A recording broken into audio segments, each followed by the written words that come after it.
all people. Thank you. Over to you, Thiru. Thank you. Thank you very much. Sorry. Now I request our President, Dr. Rajendran sir, to say a few words and start the program. Over to Rajendran sir. Thank you, Dr. Thuru. And most respected our National IAP President-elect 2026, Dr. Singalwil sir, and our President 2024, Dr. Balashankar, and President-elect Dr. Somasundaram, and the Vice President Dr. Gopal Subramaniam, and Secretary Dr. Narmada, and Treasurer Dr. Rajkumar, and our Dr. Thirumurugan Saren is on behalf of IAP TNSC, and I really congratulate him for elected as President of IAP TNSC 2027 is President and President-elect of 2026, and he is currently is our academic coordinator. And I welcome Dr. South Zone VP, Dr. Ramesh Bajania, sir, and welcome newly elected our VP of Tamil Nadu, Dr. M.S. Viswanathan, and I welcome Dr. Sarin, sir, Devendra Sarin, sir, is Central IAP, Central Zone, and he's Dr. Kripa Sindhu. yeah, he's elected as a North Zone, I think North Zone VP, Dr. Devendra Sarin sir. And on behalf of IAP TNSA, welcome one and all. So welcome today's convener, Dr. Nandini Kumaran Madam, who is doing excellent work for ICE program. And our resource persons, I welcome Dr. Professor Kripa Sindhu Chatterjee from Calcutta. He's a well-known person to handling immunization, as well as I welcome Dr. Ramesh Bajania as he's going to handling that influenza vaccine. And I think we can we're having a western I think east both zone. Madam has connected. Dr. Nandini Madam is really appreciate. Madam is taking a lot of effort along with our scientific advisor Dr. Singarul sir. I think it's another 1 hour will be definitely useful for deliberation for current trend of influenza as well as viral episode is going on. And on behalf of IAPTNSA, welcome one and all. I welcome our Dr. Srinivasan sir, Dr. Aswath, and all senior faculties are here. And once again, on behalf of IAPTNSA, welcome one and all. So now I hand over to Dr. Thirumurugan, please. Thank you very much, sir, for those nice words. The ICE program has been one of the very successful programs of our IAPTNC this year, and we are really thankful to Dr. Nandini Kumaran Madam and Dr. Jalil sir for organizing, bringing in very excellent speakers, experts, and clearing the doubts about vaccination. So today again we have two wonderful speakers on to deliberate on very important vaccines. So over to Dr. Nandini Kumaran Madam for starting the session. Before that, sorry, may I now request, sorry ma'am, before that, may I now request our President-elect 2026, Dr. Singarolu sir, to say a few words. Singarolu sir. Thank you, Thiru. First of all, my congratulations to you for getting elected as President-elect 2027 of Tamil Nadu and our VP, Dr. M.S. Vishwanathan. And I congratulate my good friend Zareen as elected as North Zone Vice President. Welcome, sir. And today's speakers are the most important friends for me. Ramesh Bajania was with me during 2024 as EB, and Kripasan Chatterjee sir, and a great academician from Kolkata. We know his meticulous involvement in academics. So, and my good friends in Tamil Nadu, our President Rajendran, our organizer Madam Nandini Kumaran, and as well our Srinivasan sir, and all others who joined today, and who others joined in YouTube. Only few people will be in the Zoom, others will be joining in the YouTube link. Definitely this ICE program, which is going very successfully under the leadership of Dr. Rajendran. All the scientific program this year, which was meticulously planned, and it has reached through our YouTube, and wherever I went for campaigning, people appreciated our academic work. That was one of the reason for our victory. Our academic speaks everywhere. So for which our team, it is not an individual, it's a team effort. I should thank all of you for this team effort, which made us to reach this level. Definitely together we will do something good for our national IAP, uniting all and make it a very useful, productive coming years to all our IAPians at and large, to the community at large. So with this, without taking much time, I hand over to Nandini ma'am to take over these proceedings. So people are waiting eagerly to hear both Ramesh Bajania and Kripa Sindras. Over to ma'am. Thank you, ma'am. Good evening, sir. First, congratulations to the President-elect 2027, Dr. Singaravelu, sir, and also the that is Vice President of North Zone, Dr. Devendra Sarin, sir, and then our speakers, also Dr. Ramesh Bajani and Kripa Sindhu Chatterjee, sir, as well as the senior members, Dr. Srinivasan, and IAP, our very enthusiastic, energetic Rajendran, and then the office bearers, Dr. that is Narmada. I think she'll be joining shortly. Dr. Rajkumar and Dr. Tirumurugan. First, a very real thank you for giving me this opportunity. Almost ICE program, we are nearing the terminal part. Almost this is the last. We'll be finishing up almost with all the diseases, vaccine-related diseases. And today we have two great speakers. One is Dr. Ramesh Bajania. He'll be talking to us on influenza and the vaccine, disease of the vaccine. And then this is followed by Dr. Kripa Sindhu Chatterjee, sir, who will be talking about Japanese encephalitis. A few words about Dr. Ramesh Bajania. He is a man whose name is very much connected to environment and child health. And he was the vice president of the West Zone the current year. And mainly I saw all his things as a member planning area committee for environmental health and climate, and his association with the International Pediatric Association 22 to 23 to 25. And he's been the secretary of the Environment and Child Health group, and then later became the chairperson for the Environment and Child Health group of the Central IAP. He was the executive board member from Gujarat. And then he has been a member of the International Pediatric Association. And then he was the organizing chairperson and also the organizing secretary for Gujarat Pedicon. And he's been a member in the India Action Group, especially on lead poisoning. And he has also been a main person in many training modules, and he has contributed lots of chapters to textbooks. And he's here on, I'll present to you Dr. Ramesh Bajania to discuss with us about this influenza disease and the vaccine, because now we are all going through this viral season, of which influenza is one very important, followed by the respiratory syncytial virus. Over to you, sir. So, should I share my Share, screen? yes, sir. Yes, sir. You can share, slide share.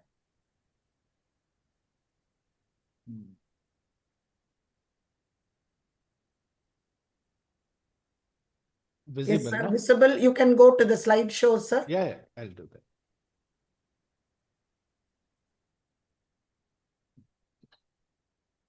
Yes, sir. Yes, sir. Okay.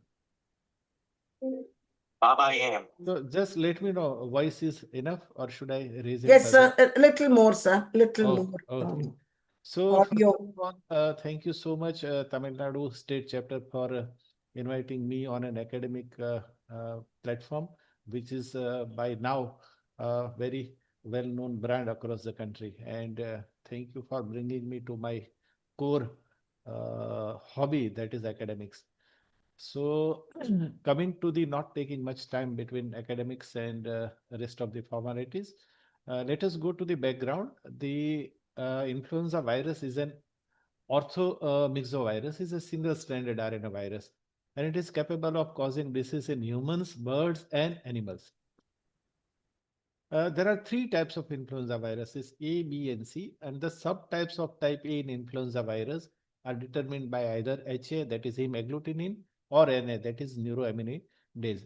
The influenza type A causes moderate to severe illness in all age groups in humans and other animals. The illness caused by type B is usually mild disease in humans only and primarily affects children.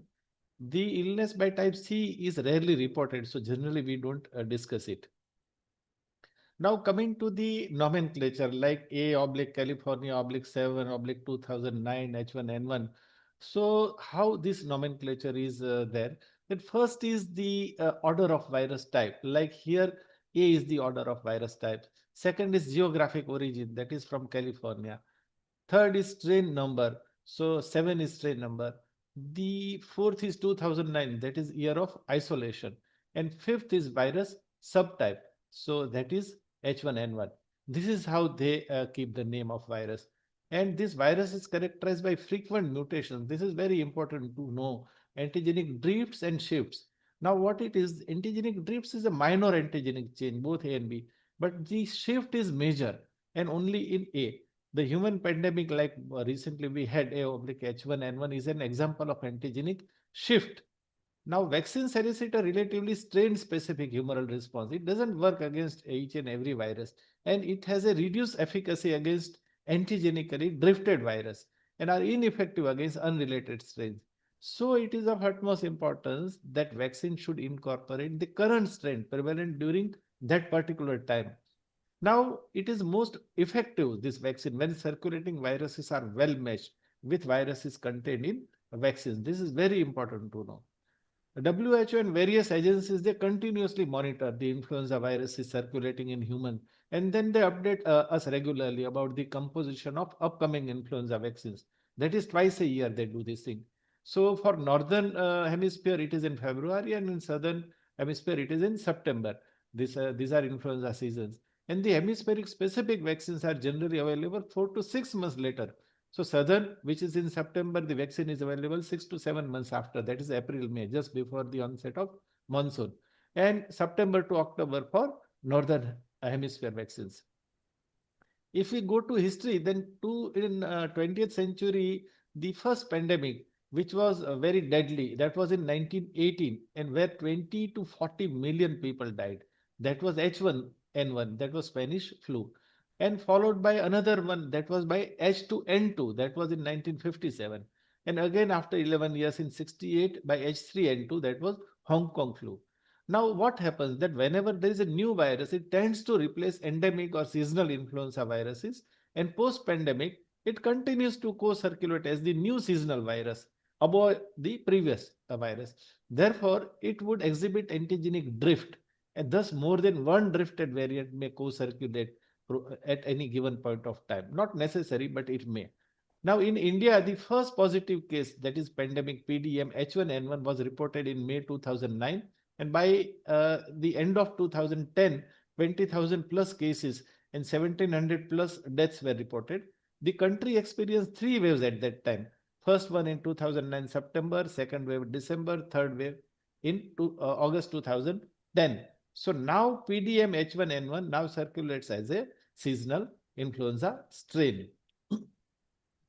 So we'll see that the influenza and winter has a connection, the changing influenza pattern and rationale behind QIV to TIV switch, that is from quadrivalent to trivalent, choosing the right vaccine, and guidelines and recommendations by various agencies. Now, there is definitely a seasonality of influenza. It occurs throughout the year, but its incidence has distinct peaks in most geographical areas, whereas in temperate regions, influenza epidemics occur in the winter. In tropical regions, it occurs throughout the year, with peaks in winter and monsoon. So, winter has a deadly relation. Reasons of seasonality may include, again, this is a very upcoming topic in environmental issues, that there is a effect of humidity and temperature, and this is how it is changing the emerging as well as re-emerging infection profile. Plus, in winter, people generally tend to stay inside the house, so there is a crowding, and this is the reason that it is more in winter. Every season, once it occurs, the epidemic or outbreak, it lasts for 1.5 to 2 months. Now, onset, peak, duration, size of outbreak, it depends. It varies with the virus antigenic variation, virulence, transmissibility, and population immunity. And India, the disease is observed to have two peaks, one during the winter, that is January to March, and second during the post-monsoon season, August to October. However, this is very important because India is a huge country, very important to know that it may vary from state to state. Like in northern part of India, the influenza peak is in January to March, which is similar to northern hemisphere. In southern part of India, that is Chennai and Vellore, it occurs from September to November. But in central India, that is Delhi, Lucknow, Nagpur, Pune, influenza peak is in July to September, so coinciding with the monsoon months. Thus, we have to know that it is a mixture of both northern and southern hemisphere seasons in India. Now, influenza viruses, they circulate globally with different seasonality across regions. This is a global scene. So one can see this purple bar that they are more in January, February, March, and again during October, November, and December. And in southern hemisphere, they are more common from May, June, July, August, September, and gradually it vanishes. But tropical, as we see, that it has a peak during August, April, May, June, but it is perennial, it is there. So the temperate climates, yearly winter epidemics, as I said, from December to March, June, September, and tropical climate, it is year around transmission. Now, this is, we don't have to go much into the detail, but for all practical purposes, the agencies, they decide from various surveillance techniques, from non-sentinel data, from sentinel data, and not type defined. Now, influenza cases reported in India from 2024 to 25 in India, it shows that there is a positive records by virus type, subtype, lineage over time. So this is 24 and 25 in weekly bars. So we can see that last few bars. So it is very much there. So India has a serious problem. Surge of influenza cases has been observed over a period of time. If we look at disease burden global level, then the annual attack rate estimated at 5 to 10% in adults and 20 to 30% in children. In fact, it has been shown more clearly in this next slide. It identifies influenza as a significant contribution to global disease burden. So 1 billion influenza cases per year, 3 to 5 million cases of severe illness per year, and 2.90 lakhs to 6.50 lakhs respiratory deaths per year. So it is huge. This is a global scenario. So it affects 1 in 5 children and 1 in 10 adults amongst unvaccinated population.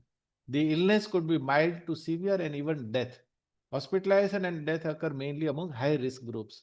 So in industrialized countries, most influenza related deaths occur among older adults population. But in developing countries, there are high incidence of child deaths. That is why, as a pediatrician, we are worried. Epidemics can result in high levels of absenteeism and productivity losses. So it is a loss to the nation. Clinics and hospitals can be overwhelmed during peak illness periods. This we had seen during COVID period. Influenza vaccination programs have had a significant impact in reducing the disease burden globally.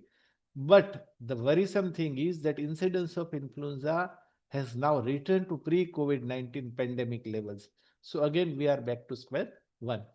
It can affect all with some groups of particular risk. Now, which are these particular risk groups for severe influenza or complications?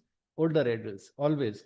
Pregnant women, children under 5 years of age, individuals with chronic medical conditions like chronic cardiac, pulmonary, renal, metabolic, neurodevelopmental. We all know that neurodivergent children, they're always at risk for so many things, liver or hematologic diseases.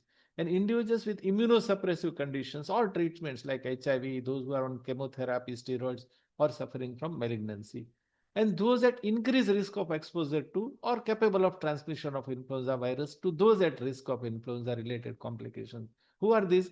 Healthcare workers, including ourselves, caregivers. Now, children under 5 years of age are at high risk for serious influenza complications.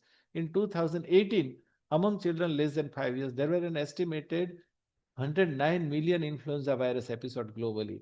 And influenza virus accounted for 7% cases of ALRI, 5% of ALRI hospital admissions, and 4% of ALRI deaths in children under 5 years.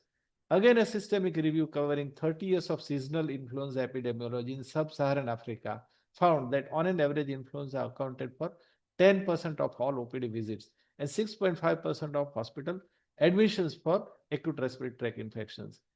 Influenza associated hospitalization rates were more than 3 times higher in developing countries than in industrialized countries.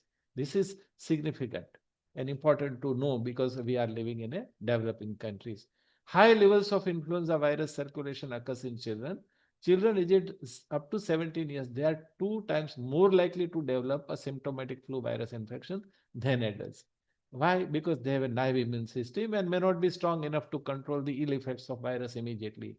And they may contain higher concentration of viral particles, making transmission more likely. Plus, they tend to shed the virus longer, which increases risk of transmission. And they can spread the flu virus for over a day before showing symptoms. So, suppose a child is going to fall sick on Wednesday, from Tuesday it will start spreading the flu. Highest number of influenza LRT episodes in 2017 occurred among children younger than 10 years. Now, there is increased incidence of influenza in younger age group.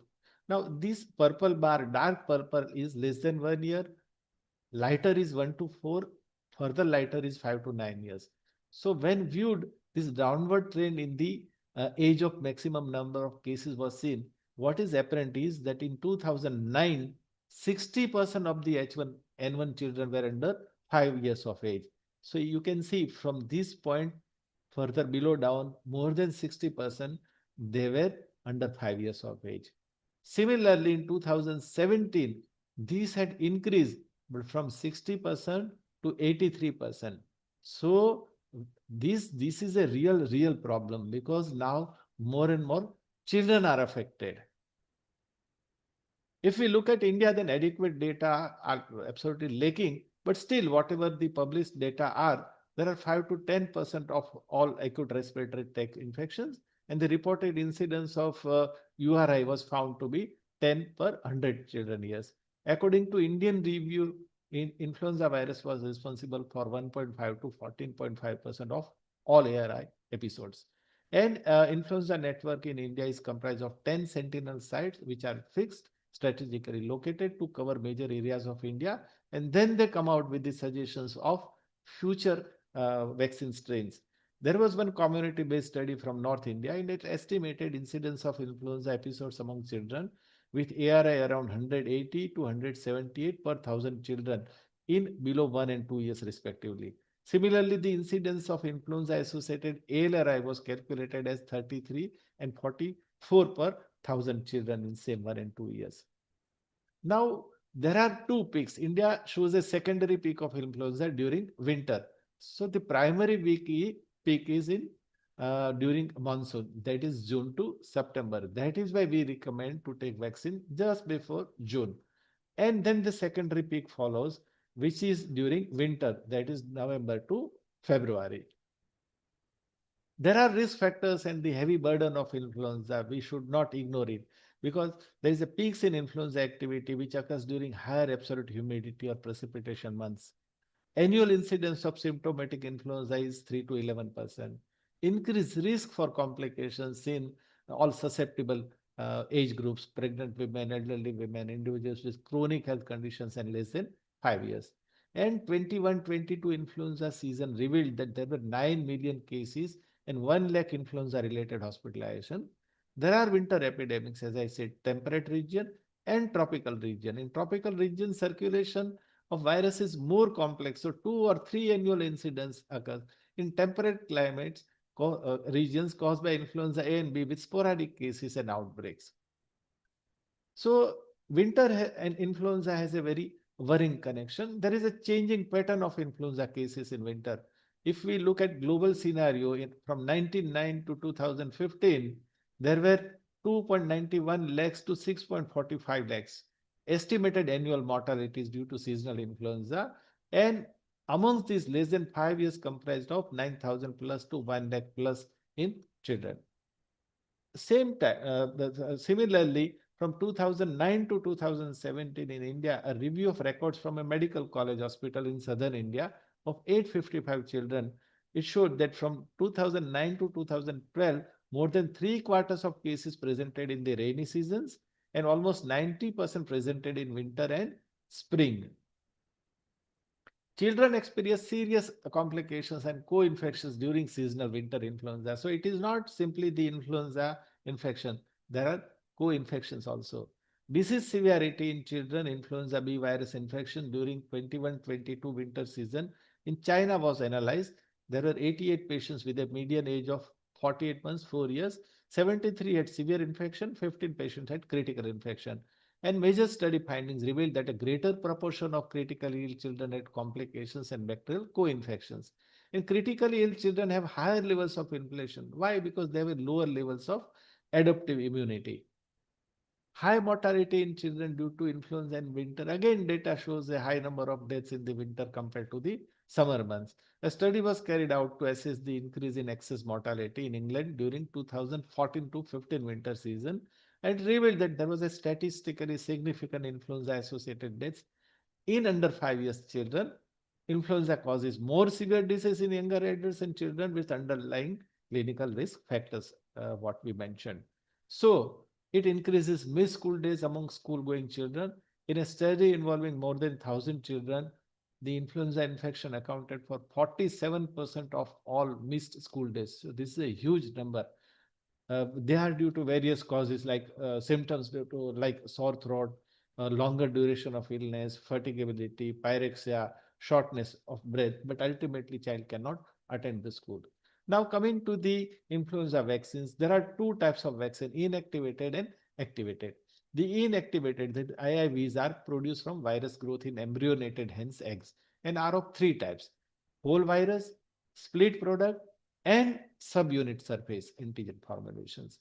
Now, whole virus vaccines are associated with increased adverse reactions. So, generally, we don't talk about it and they are currently not in use. So, then we are left with two vaccines: product vaccines and subunit vaccines. Split product vaccines produced from detergent treated highly purified influenza virus and subunit containing purified HA and neuraminidase. All currently available quadrivalent vaccines now have the influenza strain that is antigenically similar to 2009 pandemic swine flu strain, that is AH1N1 PDM09. So this is the same strain which was there in 2009 in quadrivalent vaccine. Now there are trivalent and quadrivalent vaccines containing 15 microgram of HA, that is hemagglutinin, of each of WHO recommended to influenza A strain, that is H1N1 and H3N2 in trivalent, quadrivalent, and in trivalent there is either one influenza B strain. In quadrivalent there are two influenza B strains. So 2A and 2B in quadrivalent. In trivalent, 2A and 1 of this B strain. We'll see later on which. Quadrivalent vaccines contains two influenza B strains. Now, if we look at efficacy and effectiveness of inactivated influenza vaccine, as we know, efficacy is in lab conditions, effectiveness is in actual public. The reported efficacy effectiveness of influenza vaccine varies substantially, like as the case definition, laboratory confirmed influenza disease, or the less specific ILI. It depends.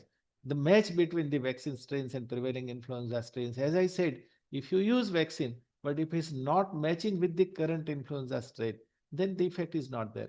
Vaccine preparation, dose, prior antigenic experience, and age or underlying disease conditions of an individual. Now, till what time it gives protection? After vaccination, anti-HA antibody titers peak 2 to 4 weeks, that is 15 days to 1 month post-vaccination in primed individuals, but may peak 4 weeks or later in unprimed individuals or older adults.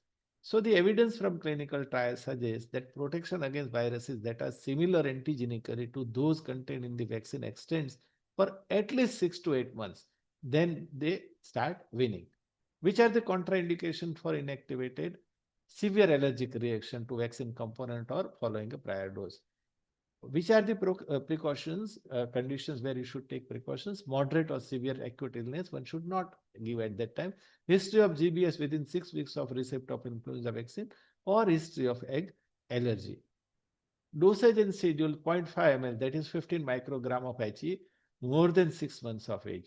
From 6 months to 8 years for the first time 2 doses of IV to be given 4 weeks apart. That we all do. But if child is more than 8 years old, then a single dose. Revaccination is recommended with a single annual dose till the age of 5 years.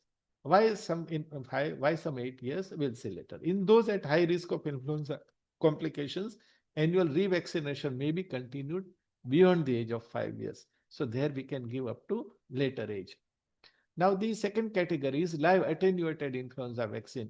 So that provides broader and higher levels of protection than trivalent inactivated vaccines in healthy children aged 2 to 5 years. So here the age is above 2 years, 2 to 5 years. One Cochrane review of randomized controlled trials evaluating live vaccines in healthy children aged more than 2 years found an overall efficacy against laboratory confirmed influenza 82% and effectiveness against ILI of 33%. ILI is influenza like illness. A quadrivalent live attenuated vaccine for intranasal application containing 2 influenza A strain and 2 influenza B strain. This is quadrivalent live attenuated. Which is the dose? A single intranasal dose of 0.25 milli in each nostril is recommended, mind well, above the age of 2 years. It is not recommended below 2 years, high risk individuals, immunocompromised individuals, etc. But in India, it has not taken off because lack of interest in India by manufacturer, Nizovac by Serum India, cumbersome route. So practically all give inactivated vaccine. There are contraindications to live vaccine, severe allergic reaction to vaccine component or following allergy, concomitant aspirin or salicylate containing therapy in children and adolescents, children aged 2 to 5 years who have had a wheezing episode in past 12 months, children who are immunocompromised, close contacts and caregivers of severely immunosuppressed persons. As we know, like rotavirus, the caregivers can transmit to the severely immunocompromised persons.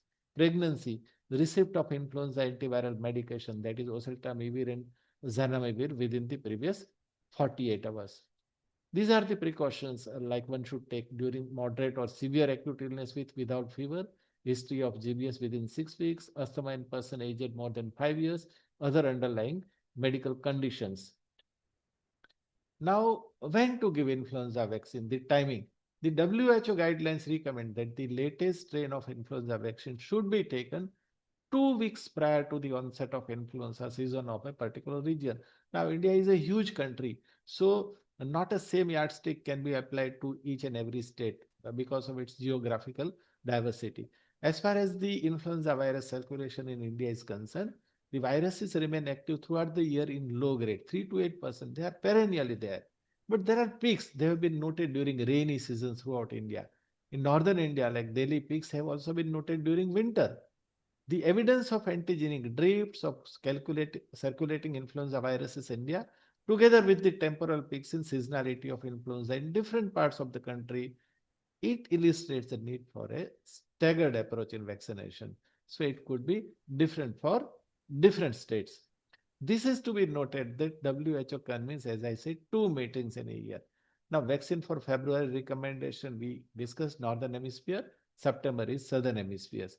And as I said, becomes available after 6 months of each recommendation. In addition to these, WHO classifies India under the South Asia transmission zones of influenza vaccine circulation.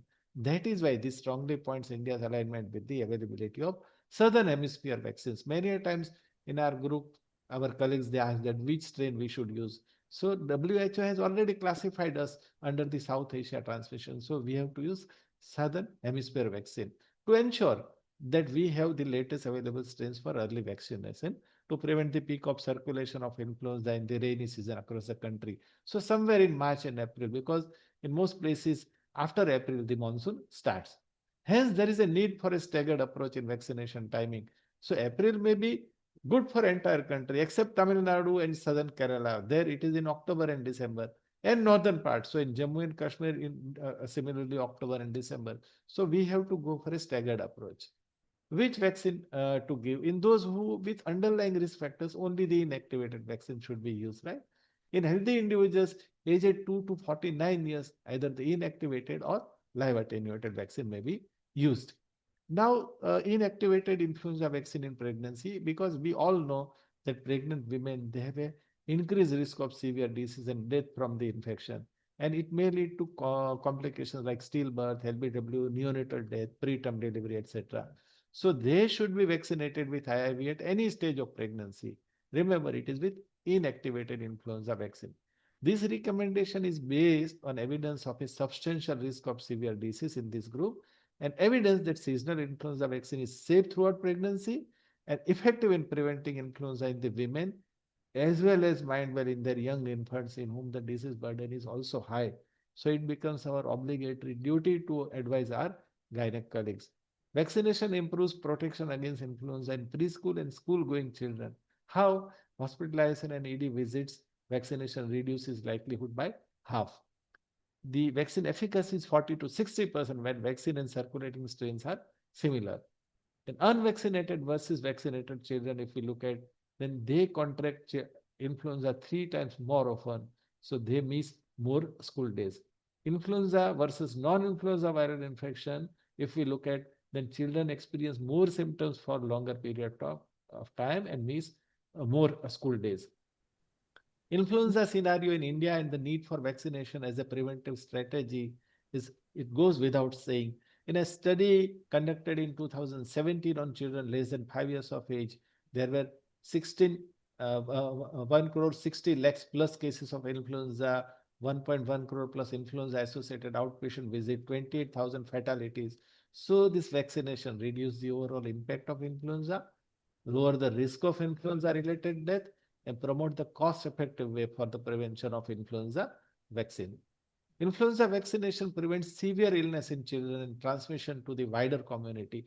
Now, this is very important.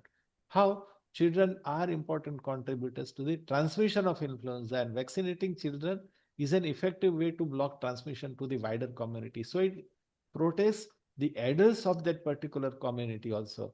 Like in Canada, the mass vaccination of children in the community resulted in 61% reduction of influenza disease in the respective unvaccinated adult population also. And similar findings are reported in US and Japan. So influenza vaccination is efficacious in preventing moderate to severe illness in children. This was from a 2010-11 from a multinational RCT in children 3 to 8 years of age. It was found that there was an 80% reduction in LRI. There were 77% less absences from school, 75% fewer hospitalizations, 61% less fewer parental absences from work. And from a less negative design in children in 2019-20 in US, that age group was 6 months to 17 years, it was found that there was a 74% reduction in life-threatening influenza illness. So changing influenza patterns, Dr. Jalil sir told me that please cover this part. This now why we are recommending not quadra but trivalent vaccine. So I have taken that part too. This is little busy slide, but it is so beautiful and it will explain exactly how and why we are using now trivalent. So if we look at the history, which is available from 1933, then first H1N1 strain was isolated. Then in 19, that was a monovalent vaccine that required monovalent vaccine. Then in 1940, after 7 years, the strain B was isolated. So first time B was isolated in 1940. So that required bivalent vaccine. These and this. So H1N1 and B. But exactly after 25 years, again, second strain was isolated. That was H2N2. So H2N2 replaced H1N1. And at that time, bivalent vaccine H2N2 replaced H1N1. Things were, progressing fine till 68 when another strain H3N2 was isolated. So here H3N2 replaced H2N2. Now again there was a reappearance of H1N1. One can see that from 1958 to 78 it was not there, but again it reappeared. So the need was of trivalent containing H1N1, H3N2 and B, because at that time H3N2 was also there, as one can see. Now in 1987 the B strain appeared, that was Victoria, and in 90 the Yamagata strain appeared. Dante, அந்த Victoria, பையனுக்கு madam ஆள் கொடு. Victoria is light green. It was absent from 1990 till 2001. At that time, it was the Yamagata only. This is very important to know. At that time, it was Yamagata only, and it was till 2016-17, right? So no circulation of B Yamagata strain afterwards, particularly after COVID. One can see this dark green, which is representing Yamagata, and it is not there afterwards. That is why now we are left with the three strain H3N2, H1N1, and that is Victoria. So WHO has now recommended that trivalent vaccine should be Sir, used, excuse me, covering sir. Sir, just a H1N1, moment. Dr. H3N2. Manohar, will you mute yourself? Dr. Manohar, please mute yourself. Thank you, sir. Thank you. So same WHO which recommended quadrivalent in 2013, covering 2B, H1N1 and H3N2. Now in 2024, because there is no Yamagata, they are recommending now trivalent vaccine. H1N1, H3N2 and 1B. So currently that means Victoria only. So it is very easy to understand that now trivalent vaccine, no Yamagata, only Victoria. Dr. Manohar, please, can you mute yourself? Dr. Manohar. Thiru is there, he can mute if it's Thiru around. Thank you. Now WHO reviews recommendations twice a year. As I said, February recommendation for Northern Hemisphere, September recommendation for the Southern Hemisphere. So if we look at from the period from 89 to 2025, 53 different influenza vaccine strains recommended for Northern Hemisphere composition since 1989. Right? And the WHO has recommended 12 changes for H1N1 during this time, 25 changes for H3N2 and 16 changes for B. In 2013 and 2014, WHO recommended quadrivalent, as I said. But now, same WHO is recommending for switch to trivalent composition, ongoing since 2024 to 25. Now, B Yamagata lineage has not been detected since March 2020. This was the cutoff point. Actually, both influenza B virus lineage originated from single ancestor virus, and then they diverge into two, B Victoria 87-like and B Yamagata 88-like. Now, what happened that after the high circulation in 2018 of the B Yamagata viruses, and perhaps due to considerable immunity in the population caused by the same infection, the detection of B Yamagata virus was limited. Subsequently, the virological pressure during COVID-19 pandemic, because if we recollect, then COVID-19 pandemic was so overwhelmed that it practically suppressed other viruses, and the intense use of non-pharmaceutical measures greatly limited the circulation of influenza viruses. Afterwards, now this is again a very important thing to know, that influenza viral circulation returned to its pre-pandemic circulation level, but the influenza B Yamagata viruses was highly impacted. And since March 2020, it has not been isolated. So Yamagata has gone, but overall influenza virus infection is there. So WHO recommendation to switch back to trivalent formulation is in response to up-to-date epidemiology. In 2012, decision was made by WHO to adopt vaccine composition from a trivalent to a quadrivalent. Same WHO in 2012 insisted for quadrivalent from trivalent, based on co-circulation of both B Victoria and Yamagata since 2000s, and non-optimal protection when the TIV B strain and circulating B strains are from different influenza B lineage. Now, what happened in September 2023? WHO recommended to remove B Yamagata because it was no more in the circulation and switching to the trivalent. Inclusion of B Yamagata lineage antigen is no longer warranted, and every effort should be made to exclude this component as soon as possible. This is the statement which WHO had given. Now, B Yamagata reappearance in the future cannot be ruled out. This is again very important to know that right now B Yamagata is not there. But once the population, the herd immunity lowers down, that it may re-emerge.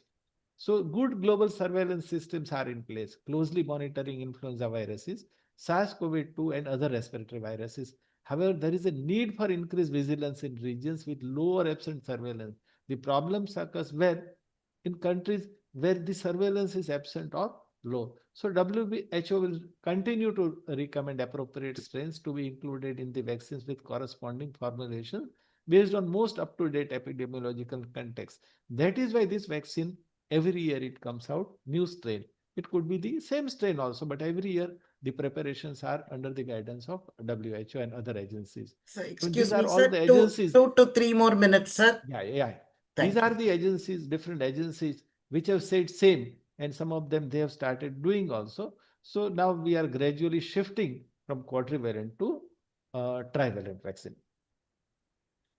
The timeline for the transition from quadrivalent to trivalent will take some time because it requires exchange with regulatory bodies, manufacturers, and medical community. As of now, US is the only country to have fully shifted to trivalent influenza vaccine. And numerous countries are expected to same transition in upcoming season 25, 26, 26, 27. Burden of influenza, as I said, has not decreased with the Yamagata disappearance. In both the charts, we are here and we can see the influenza cases, though Yamagata is not there. Similarly, ECDC reported as high hospitalization rates. There also the rate is high. So the key takeaways, the WHO surveillance of circulating influenza strains enables composition of seasonal influenza vaccines to be determined. The constantly evolving nature of influenza requires continuous global monitoring and frequent reformulations. Variations in peaks of specific influenza strains that vary from year to year are covered by WHO strain recommendation. WHO reviews and updates influenza vaccine strain recommendations biannually to address viral evolution with B. Yamagata lineage disappearance since March 2020, prompting transition from quadrivalent to trivalent. Influenza burden has not decreased with B. Yamagata disappearance. Hospitalization and death rates remains comparable to pre-pandemic levels with 2024-25 classified as the high severity season in the US. And choosing the right vaccine, as we discussed, there are two split and subunit. Both are same. Both have different preparation. This is by disruption of by diethyl ether or detergent, and here there is the added purification steps are required. So split virion has adequate immunogenicity. Why? Because it has a wider range of internal proteins also inside the vaccines and makes such vaccines more immunogenic, more effective at inducing T cell responses. While here you have to add adjuvants, so sometimes to require to reach adequate immunogenicity. And if we compare head to head, then definitely the first one has an advantage. And antibodies to NA decreases the severity of disease and reduce viral shedding also. And coming to my last 2 or 3 slides, there is no difference between the side effects between the two. They are more or less same. But yes, this is very important to know that in less than 3 years, the split variant, it reduces acute otitis media by 69%, lower respiratory tract infection by 78%, healthcare medical visit by 59%, parent absenteeism by 70%, antibiotic use by 61%. So the advantages are tremendous. These we all know that our ACVIP VIP has recommended minimum age 6 months for inactivated influenza vaccine and up to 5 years, 2 years for live attenuated influenza vaccine. These are WHO position paper. The different the agencies have different recommendation, but important thing is that all give importance to up to 5 years of age children. The children having chronic diseases like asthma, neurodevelopment conditions, we all know that this vaccine is recommended for all the patients. And it is desirable for more than 65 years of age and 6 months to 8 years of age. In summary, from 2020 onwards, B. Yamagata lineage has shown disappearance, prompting transition from quadrivalent to trivalent vaccine. Higher post-vaccination GMT and seroconversion rates with split vaccines over subunit vaccines. Multiple studies have demonstrated high vaccine efficacy among children and adolescents, and influenza vaccination can reduce the risk of hospitalization and ED visits for children by approximately 50%.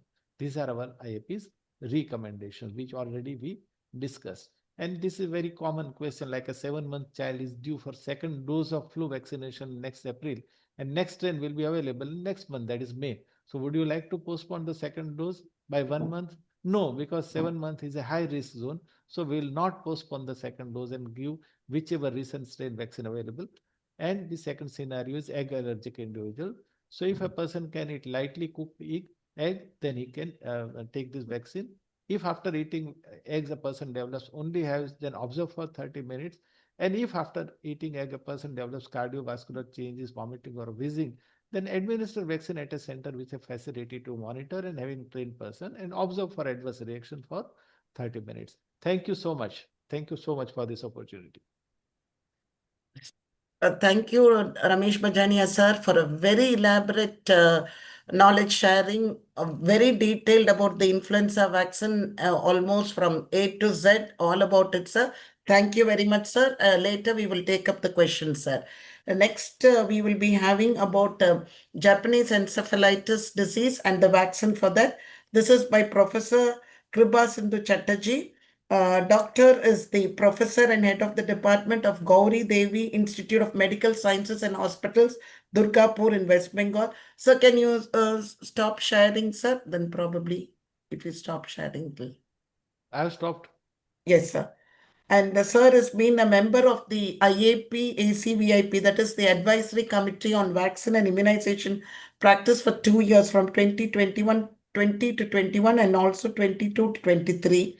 And he's been the member of the E-Zone Advisory, National Advisory Board for Indian Pediatrics. He's an EB member from the for Central IAP. And he's also been an expert for the vaccine system in Southeast South Asian Pediatric Association, and he's been the joint national convener for the action plan of Central IAP, and more than that, for the upcoming Pedicon 2026 in Kolkata, he's been the scientific chair. And at present, and he was the president of the West Bengal Academy of Pediatrics for 2026. He has awards like the FIAP and the Provincial Pioneer Award of E-Zone academic activities. And he has got various books and publications, both in the national and international journals. And he's been also an examiner for both undergraduate and postgraduate. And so over to you, sir, about Japanese encephalitis and the vaccine. Thank you, Nandini madam, for your introduction. So can I share my slides here? Yes, sir. Yes, sir. Is it visible? Yes, sir. Can go to slideshow.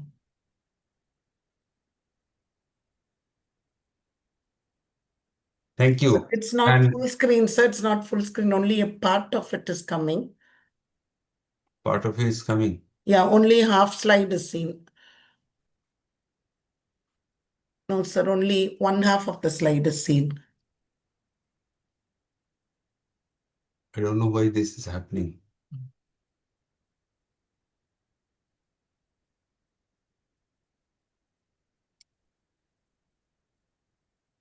Would I share once again? Yes, sir.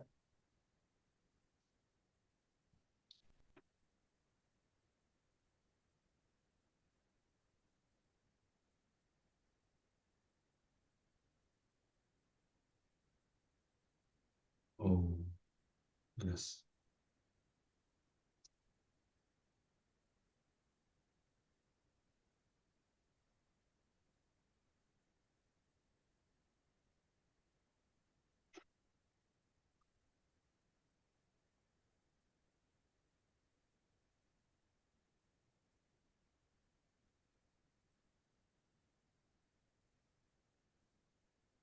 Let's see what will happen. Now we can see, sir, but when you go to slideshow, let's just go to slideshow. Yes. No, Is sir, it okay only now? part of the slide is seen, sir. I don't know why this is happening. Okay, sir, is there any? Just go to the right hand top. Just go to the right hand top and click on that circle, the box. Just go to right hand top. Right hand top. Just Right before hand top of what, sir? the right hand, top, right before the yeah. Click that. Let us see. Click on that. Click that, sir. Yes. Now you go to slideshow, sir. Yeah, that's fine. That's okay now. That's okay now. Better, sir. You can. Is it okay? Yes, yes, sir. Go to Okay. the next slide, sir. Let us see.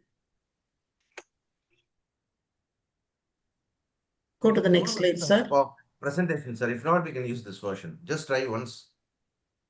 No, sir, not this one. Just go to the view, no? Slideshow. Slideshow. Just go to slideshow. Slideshow. Yeah.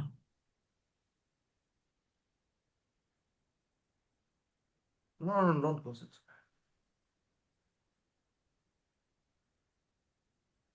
I don't know what I need to do. No, sir, just open your slide, sir. Just share Open it your again. slide, Just once sir. again. Just share it. Right. Yeah. I think it was.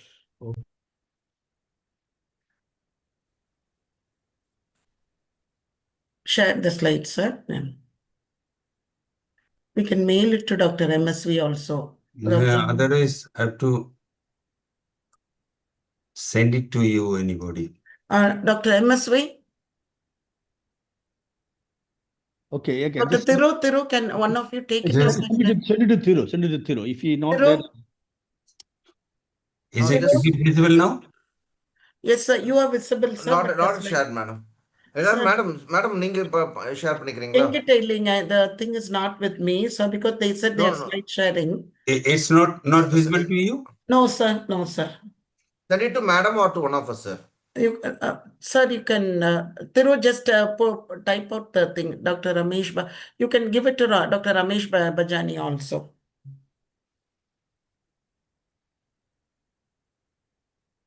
Ashwath?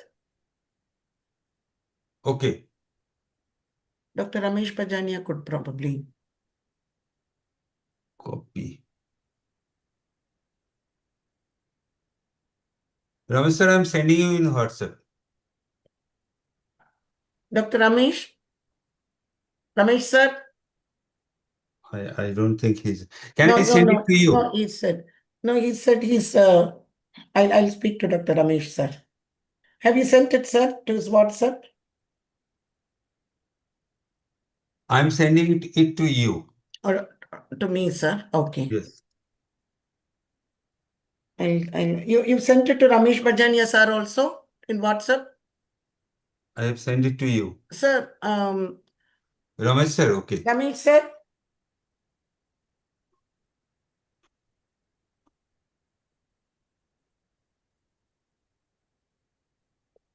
Sir मुझे mail कर दो mail WhatsApp नहीं Sir, he sent it to you by WhatsApp, sir.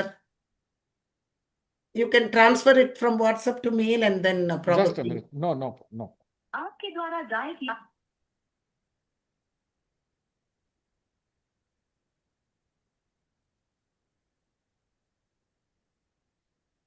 Okay, I've sent you to Ramesh sir also by WhatsApp. He wants it by mail. You have his mail ID? So just put up your I mail have ID. I have written my mail ID here. It's written by mail ID in the chat, sir. No problem. I'll shift it to my mail.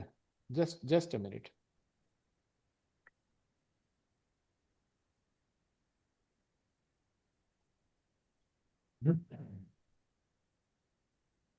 Just a Dr. minute. Ramesh Bajani at gmail.com. Yeah, no. I have transferred.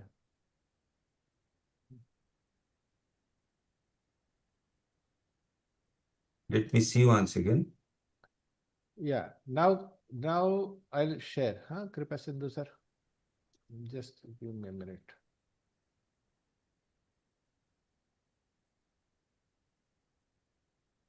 Now I'm sharing my screen. Okay, you said. Please. Okay, sir. You can stop your sharing. I have stopped. Okay.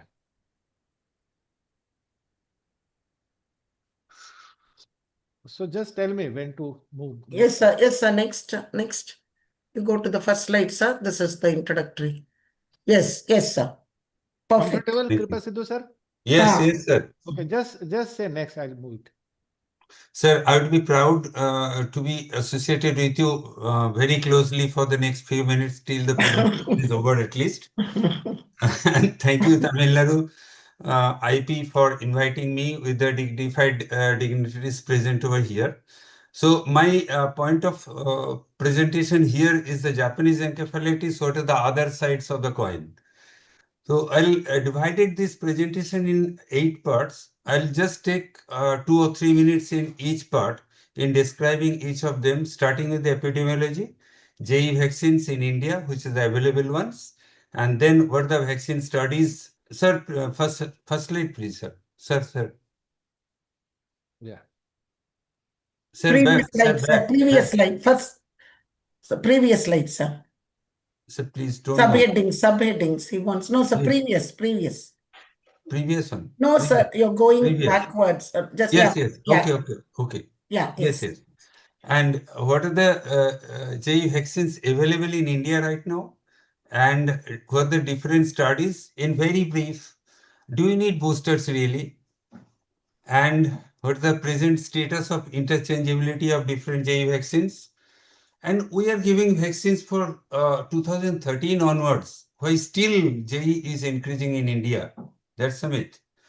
And then current studies show that gradually we are having genotype 3 transmission. Gradually genotype E1 is taking over from genotype 3. So whether the vaccines that are designed to be for genotype 3 are they effective against genotype 1 also?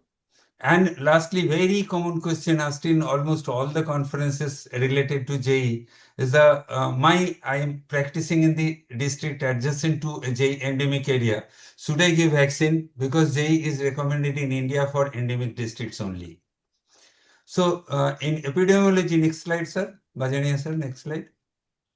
So this is the global map. 24 countries in Asia, and mainly you see the lower part, the red part is affected. Asia, Western Pacific, part of Australia, JE endemic. And this is the Indian scenario. Again, is the southeastern part and northern part is mainly affected. Western part is spared. Dadar, Nagar Haveli, Gujarat, and topmost part of the Gujarat, Himachal Pradesh, Jammu and Kashmir. They are not affected that much, but gradually they are creeping up. Next slide, please, sir. Next line.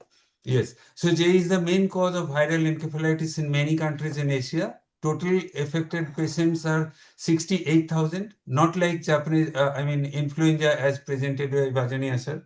But the main problem why J is very important, in spite of having lesser number of cases as compared to influenza, is the mortality.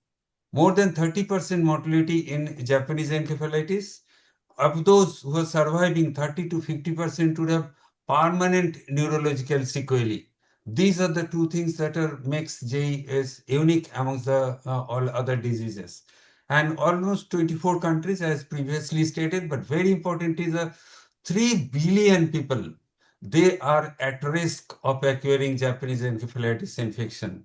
And very important, there is no cure, no specific medicine, only safe and effective vaccines are the answer. And that's why WHO recommended included JE vaccine in all areas where JE is public health problem. This is the JE position status. WHO position status on JE in 95, 98 and 2002. It says all at-risk residents should receive vaccine and efficacy as part of their national immunization program, where JE is considered as a public health problem. Next slide, sir. And these are the JE vaccine. Next slide, sir. JE vaccines available in India. I'll just scroll through very rapidly. Live attenuated SA 1414-2. This is not has been gradually phased off since 2019. So I'll not discuss in detail about these two. These two vaccines are really available now. They are inactivated vaccines of the GIV, that is varicella culture of SA 1414-2, and Genvac, that's the Indian vaccine, or the varicella culture vaccine of the Bharat Biotech. Next slide. So what are the different timelines? Initiation of JE campaign was started in 2006. In India, one dose JE vaccine was started in 2011 as a part of UIP. But later on, ICMR study showed that the one dose JE vaccine is not very much effective in Indian soil. That's why in 2013, two dose schedule was recommended. So these are the different recommendations, current recommendations of JE vaccine globally. This is a CDC or a CIP guideline which we usually follow, that because we know that the US, United States is non-endemic for Japanese encephalitis, so they give vaccine only for the travelers or the high-risk population only. So should be given for the travelers for more than 1 month who are going to JE endemic area. In short-term traveler, where the risk of acquiring JE is high, based on travel duration and season, in which season we are going, in the rice cropping season or like that, location, whether they are moving in the rural belt or no, activities, whether they will be living outdoor more, and accommodation, living in tents or like that. So these are the different issues which decide even in less than 1 month whether we should give JE vaccine. And previously it was maybe considered, now it is said depending on uncertain duration. If it is not uncertain, then also vaccine should be given. US recommends vaccinating everyone between 18 to 65. It is 0 to 28 days, but 7 days has been included as an accelerated schedule. And after 65, again, it's a 0 and 28 days as given for everyone. And booster dose is recommended for more than 1 year only if the JE exposure is continuing. But after 2 years, there is no recommendation of booster dose. I mean, 2 years after completion of the primary series. And also there is no recommendation of second booster. Government of India recommendation, Indian soil, 2 doses of any of the 3 vaccines may be given. UIP gives 9 to 12 months and 16 to 24 months. And programmatically, because this live attenuated JE vaccine, which was the backbone of government vaccination till few years back, availability was an issue. That's why interchangeably it was permitted to be used with the inactivated, either of the inactivated vaccines, Ziv or Zenvac. ICMR study is supposed to go on regarding interchangeability of the inactivated vaccines. I'll show the status of it later on. In the campaign vaccination, any of the 3 vaccines can be given as a 1 dose, and age group which we decide in JE vaccine is that 1 to 15 year is children and above 15 year is the adult. Next. So this is the IPCVIP, how it recommends. It recommends giving JE vaccine as per government recommendation, but also following the manufacturer guideline. Large scale vaccination is required as per JE, as per ACVIP, because large population which is susceptible to JE, globally 3 billion. Ratio of asymptomatic to symptomatic infection is very high. This is very important because for every symptomatic JE infection, we know there are more than 250 asymptomatic infection, and that makes control really difficult without vaccination. Disease has high mortality and morbidity. We know more than 30% is the mortality data for Japanese encephalitis, and morbidity, again, permanent neurological sequelae, previous slide, sir. Permanent neurological sequelae is more than 50%. That makes JE is such important disease to be discussed. ACVIP recommends GIV as 2 doses, below 3 years 0.25 and above 3 years 0.5 ml, both 0 and 28 days.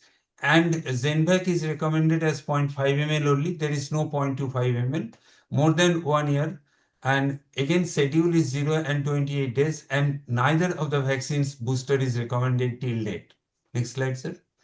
So this is what are the studies, background studies which makes JE vaccine effective in India. Next slide, sir. So this is the GIV study. It's a multicentric open level RCT in 8 centers in India, where a Korean Green Cross mouse brain vaccine, that the first vaccine, nerve tissue vaccine, was recommended. So it was given 0, 7 and 28, and GIV was given 0 and 28 as recommended. We have seen that the seroprotection level at day 56 was comparable. But the GMT, antibody titer, generated by the vaccine on day 56 was much higher in GIV as compared to this mouse brain vaccine. So makes this vaccine at least non-inferior to the comparator vaccine and led to the approval in Indian soil. Next slide, sir. So this is the GenVac phase 2/3 trial. This study was published in 2015. They have got comparator vaccine of SA-14-14-2, that is a live vaccine. I'll not go into detail of that one. I'll try to request you to concentrate more on this pink bold digits, numbers. On day 56, 96% seroconversion and more than 99% seroprotection, and 460 is the GMT on day 56, where you know the level correlate of protection in J is 10. Next slide, sir. Now, like it happens in all vaccine trials, not all the subjects they continue and complete the whole trial. So few are left out. So 22 of the participants in GenVac, they received just one dose and they didn't come back to get the second dose. Their serum at the end of 1 year was found that the seroprotective level is persisting in 81%, and that level is 4 times the lower level of normal, that is 10. That is more than 80. That makes that even with a single dose, protective efficacy is persisting for more than 1 year. Next slide. This is the single dose later on continued study. This study was published in 2020. It shows follow the upper pink line. This seroconversion rate of GenVac is 75% persisting at the end of second year. But the very important data is that if you follow from day 360 to day 720, the curve is upwards. That is increasing. There is no trend of decrease in the seroconversion rate. That makes it more reassuring that the seroprotective level is not falling down. Next slide. That the same trend is persisting for the GMT as well. That is, the antibody level is not going down. Even from 360 to 720, it is going up, which indicates that it is likely to be much longer time persisting as compared to our study. If we continue the study much longer time, maybe it will remain protective after that also. Next slide. Next slide, sir. So do we need boosters? So if we need booster, that we have to show when we don't need booster, if the primary series gives longer term protection. So we'll just study two vaccines, one trial for the GIV and other for the GenVac. This is a study published in 2018 on 300 children between 2 to 17 years. Seroprotection rate following 2 doses of primary GIV. It is found at the end of 3 years more than 90%. And effect of the booster was given in a select group at the end of 1 year on the 13th month. The boostability is very good. So it leads to huge sudden jump in antibody titer, and age appropriate dose was chosen, that is below 3 years and above 3 years. Next, sir. This shows that the high seroprotection level lasts at least for 3 years following 2 dosage, and mathematical calculation shows that the median estimated duration of protection was 9 years or 108 months. That makes it very durable vaccine and obviously negates the need for booster. Next one. This is for the GenVac study, again referring to the previous study published in 2020. Seroconversion persisting more than 75% at the end of second year, and GMT level persisting more than 5 times the serocorrelate of protection at the end of second year. That makes a very reassuring vaccine here also. Next slide. So that makes that why IAP-CVIP did not recommend for the booster. This is one of the reasons, because the antibody level is persisting for both the vaccines for such longer period of time and indicating that it is going to persist further. So whether these vaccines are interchangeable, So interchangeability of the JE vaccine was discussed, and NTAGI recommended in 2018 that the live attenuated vaccine, because of its problem of availability, can be interchangeably used with GIV and GenVac, both inactivated vaccines. However, there is a need to generate data on interchangeability of the JE vaccines. For children who have received one dose, can be given one dose of either of the inactivated vaccines. But in campaign, obviously a single dose should be used. Next slide. Now this is the interchangeability data. If you follow on the left side, the clinical trial report last modified in 2023. And when I did access 2 days prior to this this meeting, so I found recruitment yet to start. So that is the, in 2 years recruitment has not started. I don't know when the ICMR will start recruitment and complete the study. But so far a small study of Bharat Biotech is here. At the end of 720 days, that is the 2 years. At the end of 2 years, on another booster was given, and after 28 days, serum level was assessed. So it was found those who have received GenVac followed by GenVac, they received the highest antibody titer. This is the 994 here shown.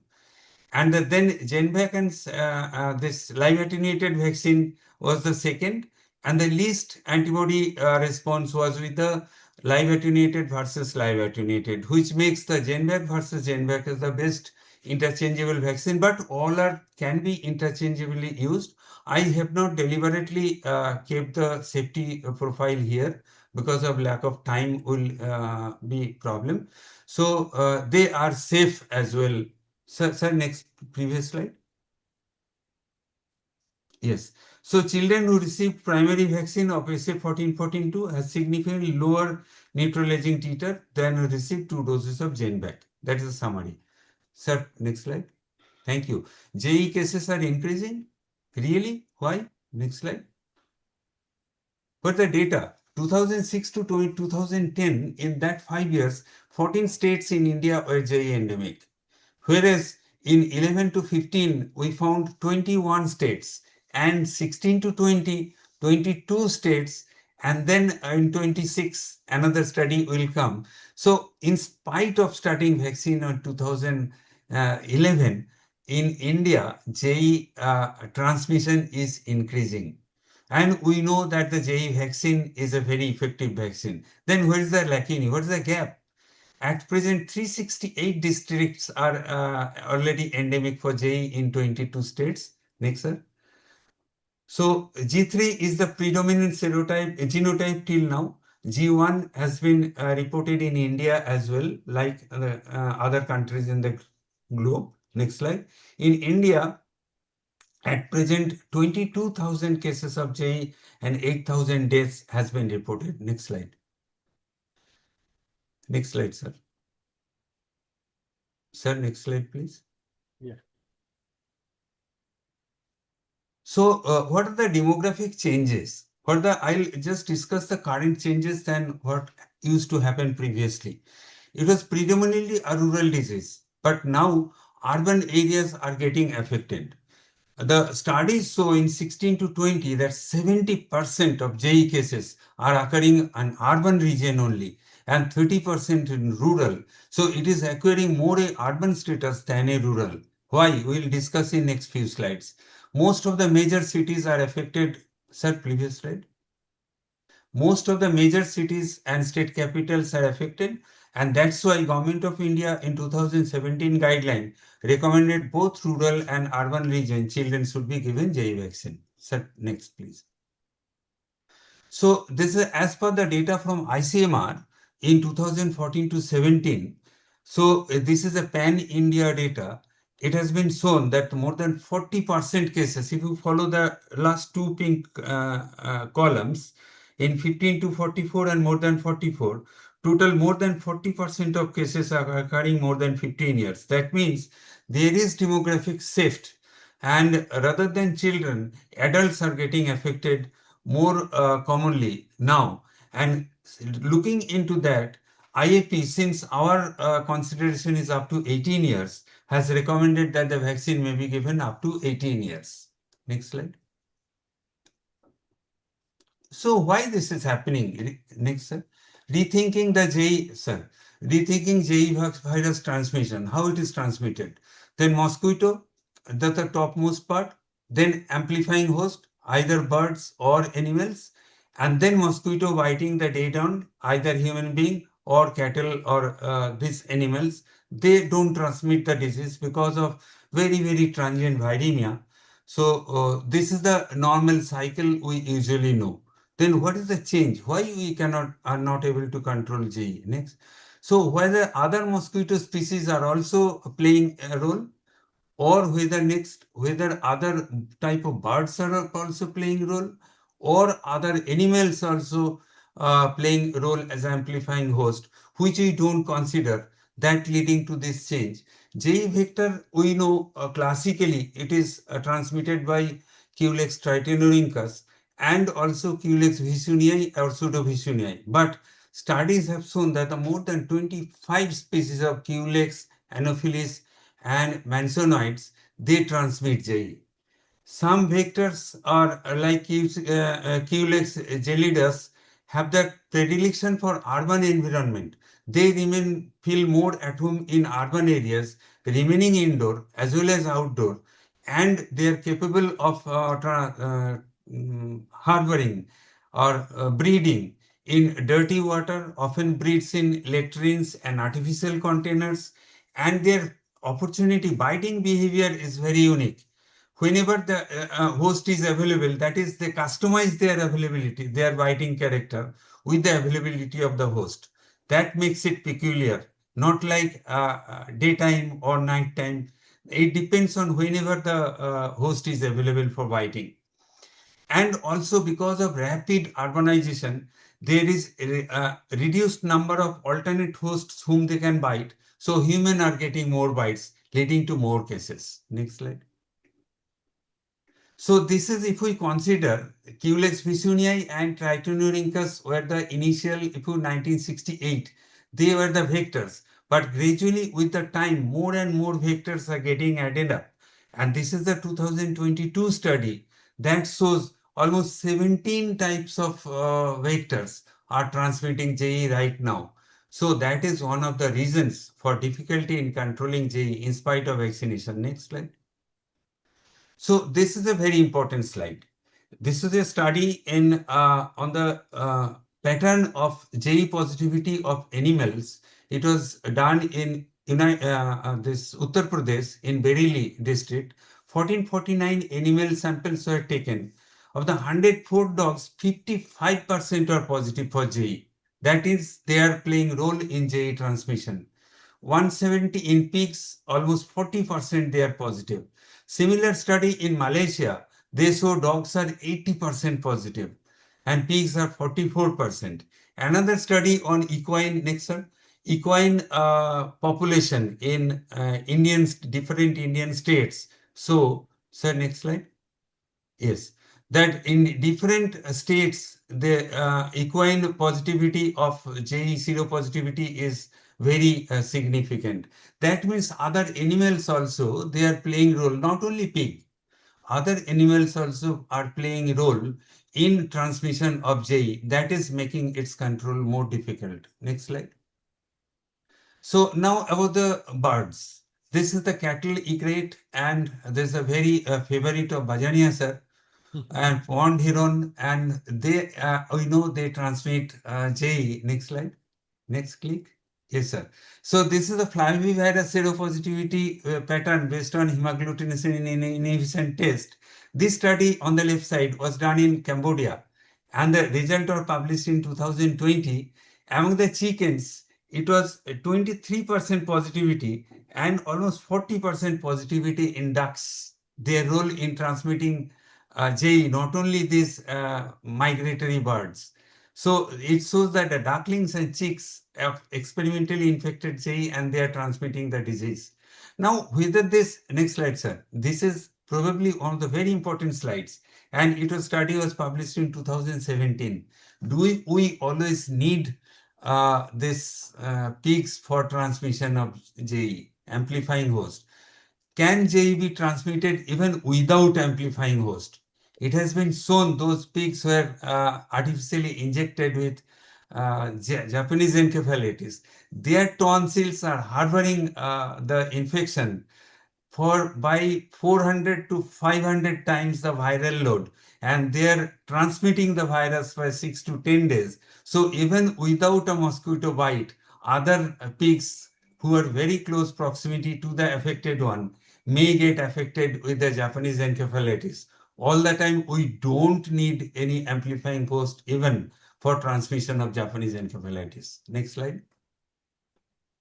So this higher population of JE dampening, that is a dead end host, that is cattle, human being also, they inhibit the process of spillover. That's why one hypothesis said that it is the cattle versus pig ratio. If the cattle versus pig ratio is very high, Japanese encephalitis transmission will get less. When the pig versus cattle ratio is very high, Japanese encephalitis transmission would be very high. So can mosquitoes travel for long distance? We know mosquitoes are the vectors. So how long they can travel? Mosquitoes have an average maximum flight distance between 50 to 150 kilometers, depending on species. Now there is a study in 2014, and you will be very astonished to see that this study was on malaria and on Anopheline mosquito.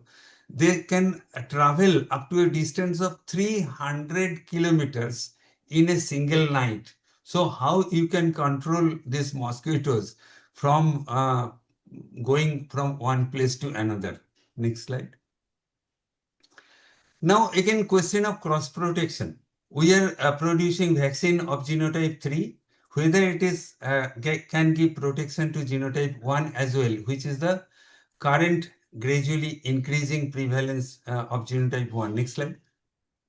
Yes, so this one has shown, this study has shown that GenVac is equally protective for genotype 1 as well as genotype 3, unlike SA1414-2.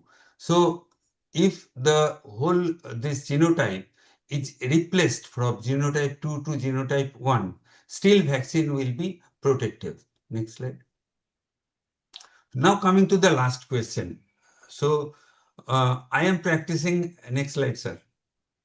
Yes, I am practicing in an area which is adjacent to an JE endemic district. Should I offer this JE vaccine to all of my patients? This question I have encountered many times in conferences, and last time in Aurangabad also in this infectious disease national conference, this question was asked. So what is the answer? We should consider presence of animal reservoir. If the amplifying host is too abundant, there is more risk of transmission, as I said, pig versus cattle ratio. Then presence of vectors, more the number of vectors, more the chance of transmission, transmissibility is very high. And if the mosquito can travel 300 kilometers, adjacent district is not a matter of fact. Ecological conditions supporting viral transmission during paddy, rice growing period. So their transmission is very high.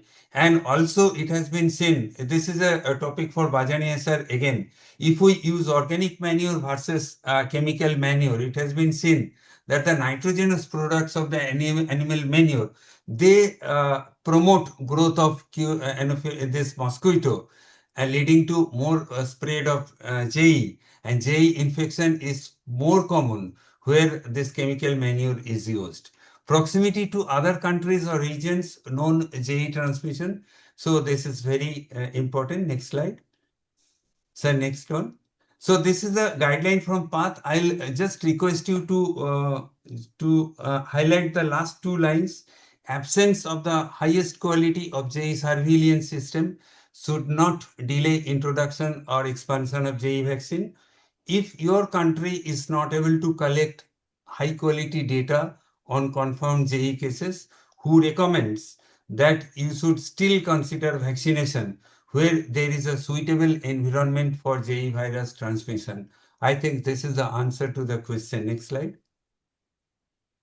I'll just give a passing comment for the recent advances in JE vaccine, for the recombinant JE vaccine on the antigenic components, that is mainly E protein, and pox virus based vaccines that are coming up.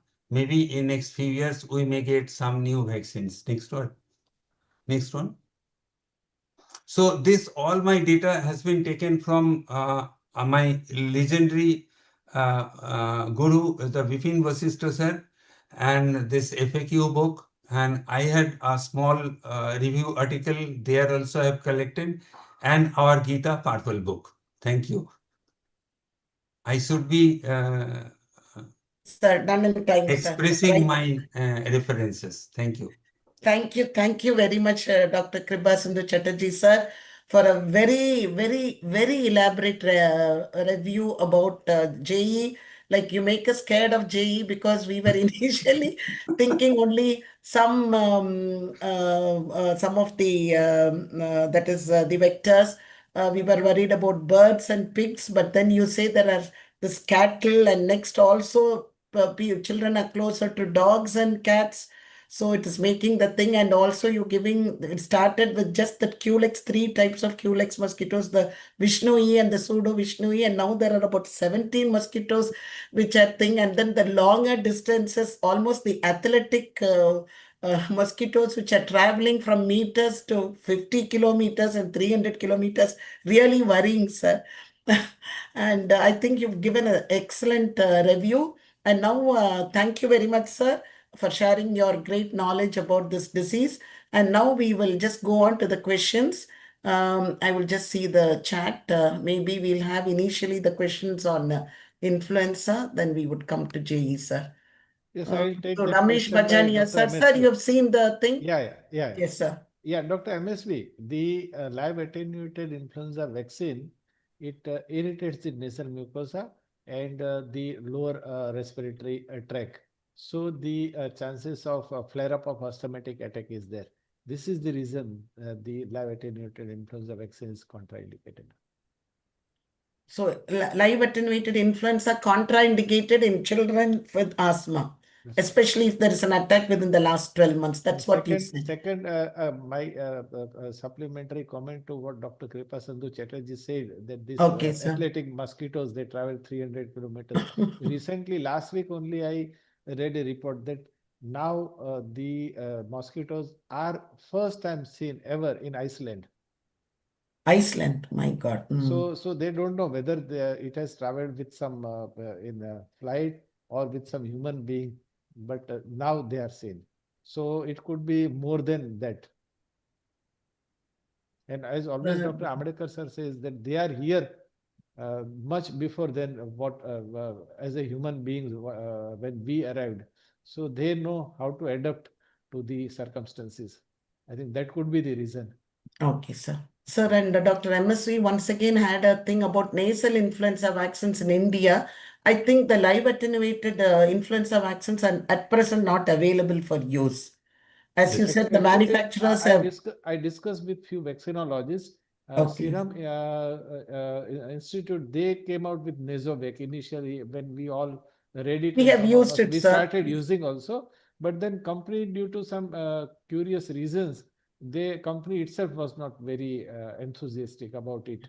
And second, little inconveniency also as compared to one single intramuscular shot. So that is how.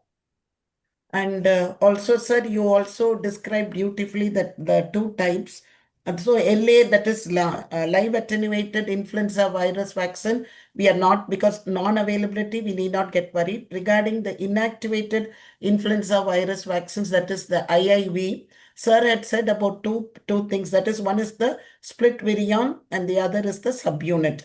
And he has also shown how this split virion vaccine is more immunogenic than the subunit. But both are equally good. There is a little more better immunogenicity with the split virion. And sir had also beautifully explained the journey of influenza, how it started with mono, bi, tri, quadro, then going back from quadro to tri. And now I think we have in use, I think at least last 1 week, 10 days back, the trivalent vaccine, which contains 2 of the Haemophilus influenza strains, that is the H1N1 and the H3N2, along with one of the influenza B, that is the Victoria lineage. The Yamagata, as sir has said, has been removed. And surprisingly, the trivalent cost of the vaccine is only 50% of the quadrivalent. Quadrivalent vaccines are now 22,000 plus, and the trivalent vaccine, which is recently introduced, is only 1,000. So that makes also the cost less. So we should use it more for the people. But only just now the trivalent has come. I've already started using, but it's information that now we are predominantly with the quadrivalent vaccine and just trivalent has come. And sir has beautifully explained the thing. And any other questions regarding influenza, sir will be able to take up. Otherwise, we have to go for JE. JE, are there any? I saw somebody, Dr. Jayashri had asked one question, but it's not coming up. And lots of comments that excellent presentations by Dr. Ramesh Bajania sir and Kripa Sindhu sir, and thanks. That's what lots of comments are there. And Dr. MSV has also asked, said that the amplifying host cattle pig ratio, what is the maximum age that you can use the JE vaccine, sir? Actually, for routine vaccination, if we consider IAP and pediatric age group, obviously it is 18 years. 18 years. In adults, well, it is used in campaign mode. Up to 60, 65 years it is used. Campaign. But up to 18 years, you can safely use our vaccine. Yeah. Dr. Kripa Sindhu sir had already made that initially it was 1 to 15, and now it has been extended to 18 because we are getting more cases of JE in the older children. So it's now up to 18. But as per campaign mode, it can be used even up to the senior citizen, that is 60, 65 years of age. And sir, listening to so many details about the 2 vaccines, even there you said in JE, live attenuated, live vaccine, we are now out, at least because it was only in the government level, it is not available with us. And non-availability has now made government itself to take up the inactivated. And also efficacy is a matter of concern. Yes, sir. And of the inactivated vaccines, you were saying about one is the GEAV, that is also just like influenza earlier, it is also age dependent. That is up to 3 years, you will be using 3 micrograms, and above 3 years, you will be using 6 micrograms. Whereas the other one, that is the other inactivated vaccine, is a standard dose. There is no change with the age. And both are at 2 doses at 28 days apart, 4 weeks apart. Of the vaccines, listening to you, which would you say, which would you recommend? Like of the inactivated vaccine, is it the GEAV or the GenVac? Because you showed studies in which GenVac seems to have better levels, even 1 dose is equivalent, maintains longer period, almost 80%, 85% zero conversion, even 90% zero conversion, etc. So of the GEAV and the GenVac, you would place them in the same plate, or that is one is better than the other? If you want a single line statement, both are non-inferior. Non-inferior, yes. But going by the other sides, you have to consider many other things, that the DCGI has already permitted single dose of GenVac. Okay. Permission is there. In NTAGI meeting, it has been discussed whether it can be given a single dose. But it was found that the single dose of GIV is not very much immunogenic, and immunity level is going down to 30% after the end of 1 year. So that's why it has to be given a 2-dose schedule. And due to the programmatic issue, 2 dose of both the vaccines has been kept. Otherwise, 1 vaccine for 1 dose, other for 2 dose, it will create confusion among the people who are vaccinating, because those who are giving government vaccine, they are not all doctors. Okay, sir. So that's why, because of programmatic issue, 2 dose has been given. But whether the single dose of GenVac would be permitted in future years to come, it's a matter of question. Okay. At present, we'll be using only 2 doses. Yes. 2 doses, 4 weeks apart. And also, sir, you were saying because Tamil Nadu, there are a few districts which are endemic for JE. One is the Tiruvannamalai district. The others we have, at least we are at Coimbatore. We have just about 75 to 80 kilometers from here, Karur, and about 150, 200 kilometers from here, Trichy district. They are all endemic for JE. So, and like, can we strictly follow the thing, or since Tamil Nadu, certain districts are only endemic, should we still give the JE vaccine once it is available? Because you cannot prevent anybody from moving from one place to another. Somebody may be staying in my place, can totally shift to another area. Should I use JE? Though it is said it is not as a regular vaccine in the IAP, can I use JE as a regular vaccine? This is really a tricky question, and I deliberately has kept this question at the end. But I can tell you one thing is that as per official guideline of IAP, CVIP, I have to say that there is no need of vaccine, and as per government recommendation, it would be given in endemic districts only. Okay.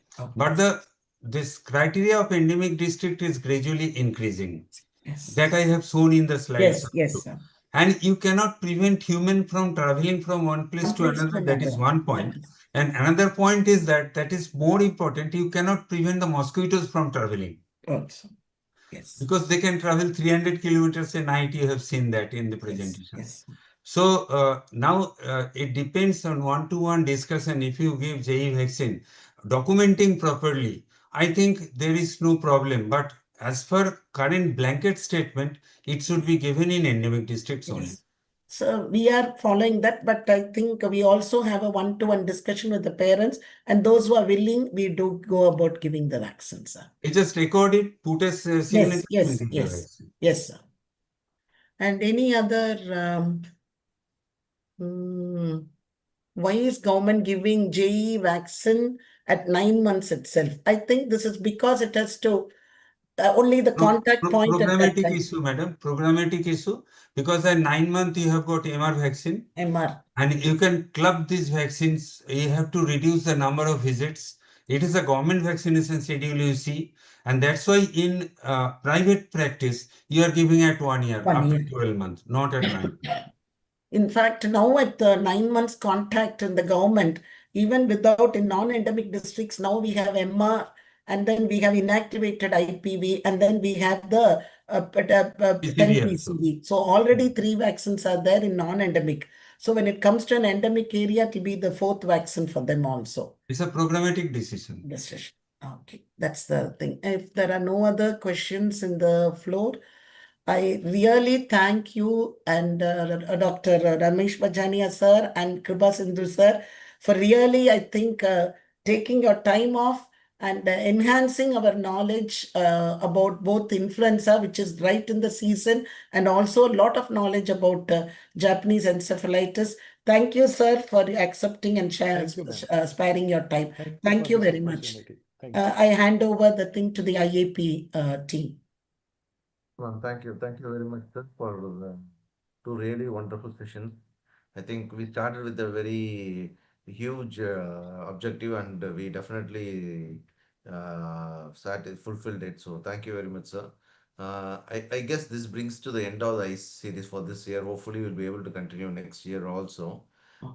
Thank you very much, Dr. Nandini Madam and Dr. Jalil sir, for carrying on with this program and bringing in the best of the experts to this very useful series for practitioners. Thank you very much and good night. Thank you, sir. Thank you. Thank you, Dr. Ramesh and Dr. Thank you. Thank you. Thank you, sir. MSV, sir. Thank you. Thank you.